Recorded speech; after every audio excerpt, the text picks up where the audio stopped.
Hello friends, welcome back to my YouTube channel Akash Guru maths, जिसमें हम लोग आज पढ़ने वाले हैं धारावाही चालक से उत्पन्न चुंबकीय क्षेत्र, अर्थात इसे बायो-सेवर्ट का नियम भी कहते हैं। बायो और सेवर्ट दो वैज्ञानिक थे जिन्होंने एक नियम दिया था जिसे बायो-सेवर्ट नियम कहते हैं। लेकिन बायो-सेवर्ट नियम समझने से पहले हमें चुंबकीय क्षेत्र समझना होगा कि चुंबकीय क्षेत्र क्या होता है। किसी चुंबक के चारों ओर का वह क्षेत्र जिसमें किसी चुंबकीय सुई पर एक बल आघूर्ण आरोपित रहता है, जिसके कारण वह घूमकर एक निश्चित दिशा में ठहरती है, चुंबकीय क्षेत्र कहलाता है। यानी कोई चुंबक होगा, मान लिया यहाँ पर हम एक चुंबक बनाएंगे। मान लिया हमने ये एक चुंबक बना लिया, एक मैग्नेट है, इसका नॉर्थ है पोल, इसका साउथ पोल है, उत्तरी ध्रुव और दक्षिणी ध्रुव है। इसमें से ये रेखाएं निकलती हैं, चुंबकीय रेखाएं निकलती हैं, इससे ऐसे निकलती रहती हैं, ऐसे अनंत रेखाएं निकलती हैं। इसके चारों ओर का ये जो क्षेत्र है, इसी को चुंबकीय क्षेत्र कहते हैं। यदि हम इसके चारों ओर कोई दूसरा चुंबक या कोई लोहे की चीज लाएंगे तो वह इसकी ओर आकर्षित होने लगेगी और इसके एक दिशा में, इसके निश्चित दिशा में ठहरी रहेगी। इसी को चुंबकीय क्षेत्र कहते हैं। ये जो चारों ओर होता है चुंबकीय क्षेत्र, इसी को चुंबकीय क्षेत्र कहते हैं। और ये जो रेखाएं हैं ये उत्तरी ध्रुव से निकलती हैं और दक्षिणी ध्रुव में समा जाती हैं। ये रेखाएं जो है उत्तरी ध्रुव से निकलती हैं, दक्षिणी ध्रुव में चली जाती हैं। ये अनंत हो सकती हैं इससे। ये सब उत्तरी ध्रुव से निकलती हैं, दक्षिणी ध्रुव में चली जाती हैं। नॉर्थ पोल कहते हैं, इसको साउथ पोल कहते हैं। चुंबकीय ध्रुव ये हो गया। अब चुंबकीय ध्रुव हम लोग जान गए। अब देखेंगे धारावाही चालक से उत्पन्न चुंबकीय क्षेत्र अर्थात बायो-सेवर्ट नियम। अब बायो-सेवर्ट का नियम जानते हैं।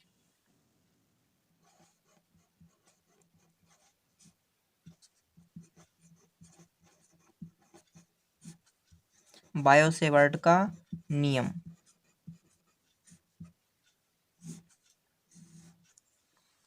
बायो और सेवर्ट दो वैज्ञानिक थे जिन्होंने ये नियम दिया था।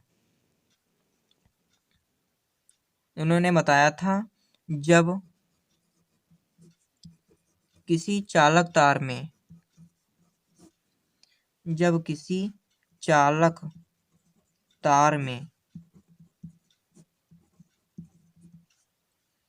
धारा प्रवाहित की जाती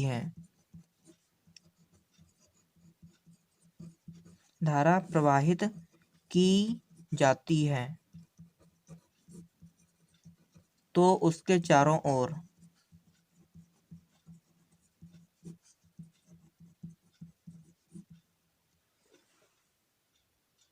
तो चलिए देखते हैं बायो-सेवर्ट का नियम।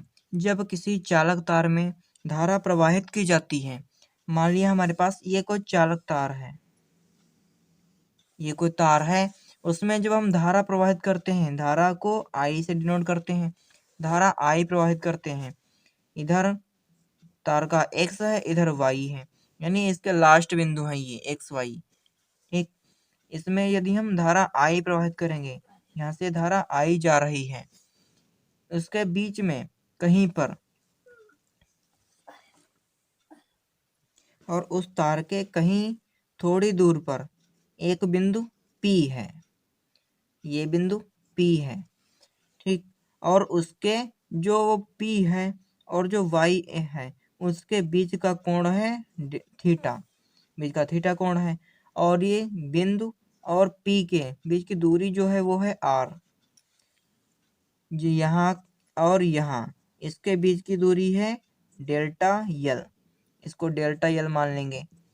मान लिया ये कोई तार है, XY इसका लास्ट बिंदु है, उसमें धारा I बह रही है। उस तार से R दूरी पर एक बिंदु P है, P और Y के बीच का कोण थीटा है, थीटा और ये इस यहाँ तक की बीच की दूरी डेल्टा L है। ठीक, ये धारावाही चालक है, यहाँ लिख देंगे धारावाही चालक। ये है धारावाही चालक। अब देखते हैं, अब यहाँ पर जो हमने बताया वही लिख देंगे। किसी धारावाही चालक XY है तो यहाँ लिख देंगे किसी धारावाही चालक XY, किसी धारावाही चालक XY के एक अल्पांश, ये XY है, एल का कोई, इसका हमने कोई छोटा टुकड़ा ले लिया, ये अल्पांश है मतलब बहुत छोटा है, डेल्टा यल, ये अल्पांश है बहुत छोटा है, डेल्टा यल है, इसको डीएल भी कहते हैं, के द्वारा किसी बिंदु P पर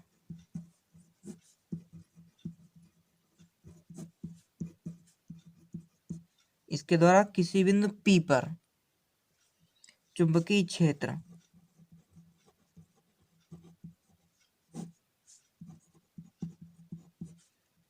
डेल्टा बी, इसको डीबी भी कहते हैं, डेल्टा को डी भी लिख सकते हैं, निम्न बातों पर निर्भर करता है।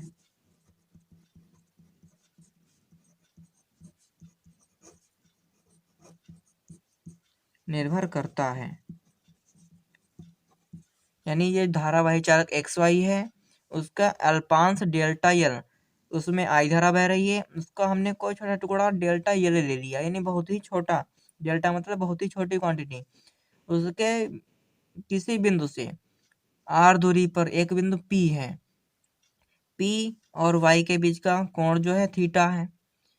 अब हमें इस डेल्टा यल पर चुंबकीय क्षेत्र मान लिया डेल्टा बी है, और ये किन बातों पर निर्भर करता है वो आगे लिखेंगे।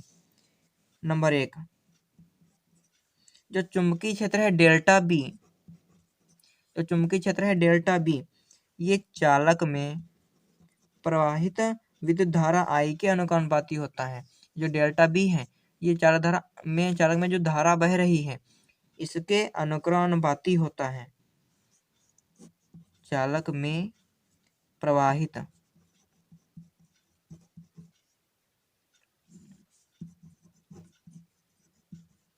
विद्युत धारा I, विद्युत धारा I बह रही है, I के अनुक्रमानुपाती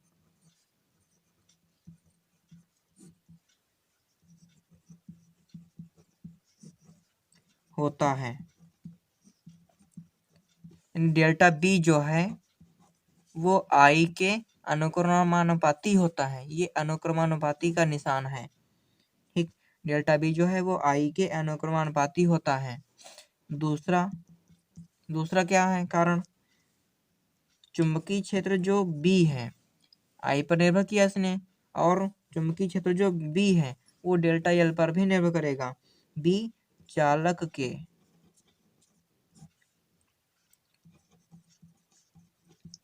उस अल्पांश, जो हमने अल्पांश लिया था डेल्टा यल, अल्पांश डेल्टा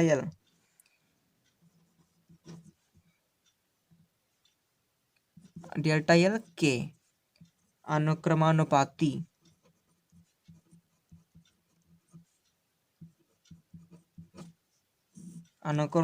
होता है। जो डेल्टा बी है वो अनुक्रमानुपाती होता है डेल्टा यल के, ये दूसरी बात हो गई। अब देखेंगे तीसरी बात, जो डेल्टा बी है वो I के अनुक्रमानुपाती है, और डेल्टा बी वो डेल्टा यल के भी अनुक्रमानुपाती है। अब चुंबकीय क्षेत्र जो डेल्टा बी है वो अल्पांश की लंबाई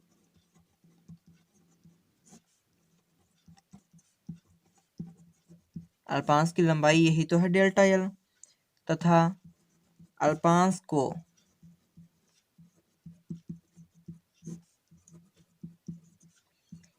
उस बिंदु P से मिलाने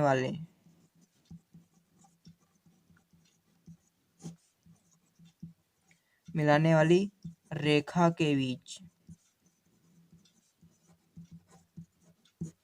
बनने वाले कोण की ज्या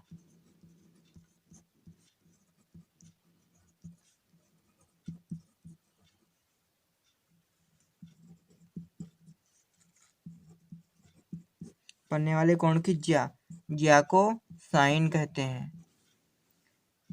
के अनुक्रमानुपाती होता है।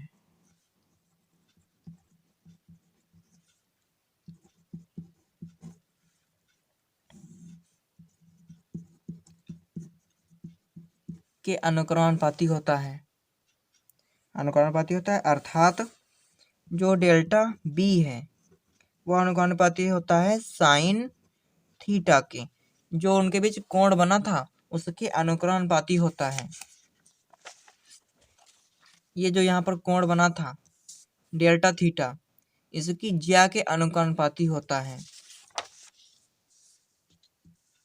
आगे देखेंगे 4 नंबर, जो चुंबकीय क्षेत्र डेल्टा बी है वो पी की अल्पांश से दूरी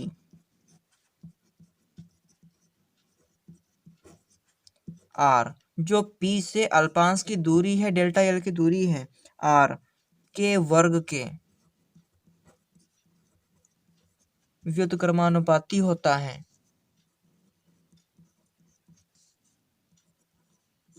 व्युत्क्रमानुपाती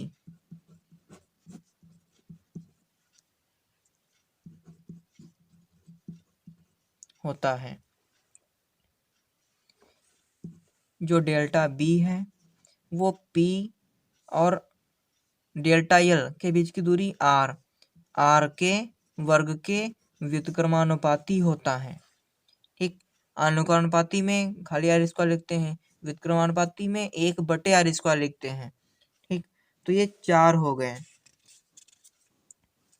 अब इन दोनों 4 जो नियम है चारों को मिला देंगे, चारों नियमों को मिलाने पर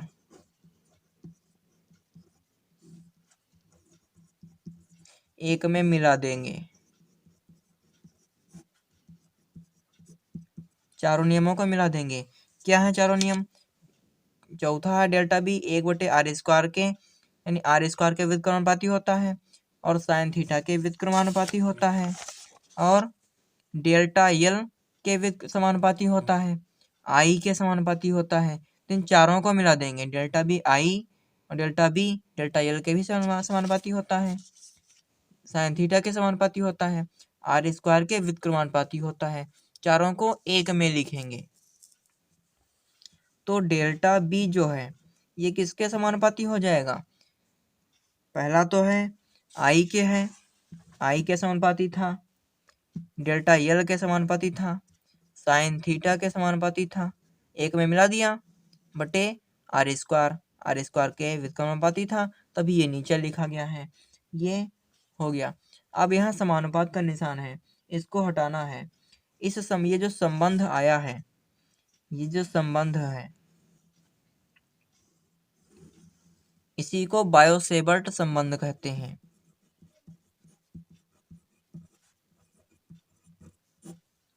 इसी को बायो-सेवर्ट संबंध या नियम कहते हैं। इसी को बायो-सेवर्ट नियम कहते हैं।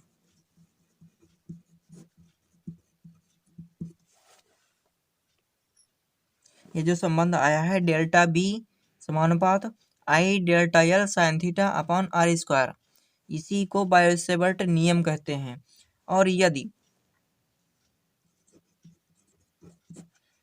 चालक निर्वात में हो, निर्वात मतलब वायु, ठीक, यदि जो चालक है वो निर्वात में रखा हो, किसी माध्यम में नहीं, वायु में रखा हो, यानी खुला में रखा हो, वायु में स्थित हो, तो उत्पन्न चुंबकीय क्षेत्र, तो जो चुंबकीय क्षेत्र उत्पन्न होगा वो कितना होगा? तो उत्पन्न चुंबकीय क्षेत्र डेल्टा बी, इसको डीबी भी कहते हैं, ठीक, बराबर। अब यहाँ पर समानुपात का निशान हट जाएगा, μ0 अपान 4 पाई आ जाएगा। ये समानुपात हटा तो यहाँ पर एक नियतांक आएगा, कांस्टेंट आएगा, I delta L sine theta ऐसे रहेगा। Upon are square. ये जहाँ पर ये है बायो-सावर्ट नियम, ये बायो-सावर्ट नियम है जब वो किसी माध्यम में रखा हो। ये है जब वो निर्वात में रखा हो, वायु में उपस्थित हो चालक, तब ये लगाएंगे म्यू 0/4 पाई, जहाँ म्यू 0/4 पाई अनुक्रमानुपाती नियतांक है।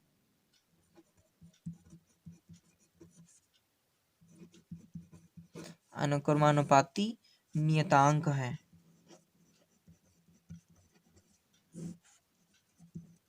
अनुक्रमानुपाती का निशान हटा तो ये म्यू 0/4 पाई आ जाएगा। म्यू 0 को निर्वात की, जहाँ म्यू 0/4 पाई अनुक्रमानुपाती नियतांक है, जहाँ म्यू 0 जो है वो निर्वात की चुंबकशीलता है। निर्वात की चुंबकशीलता, म्यू 0 को निर्वात की चुंबकशीलता कहते हैं।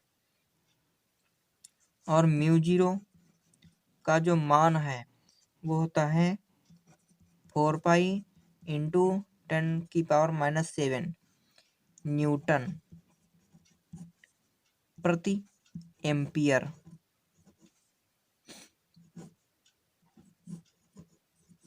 स्क्वायर, ये इसका मात्रक है।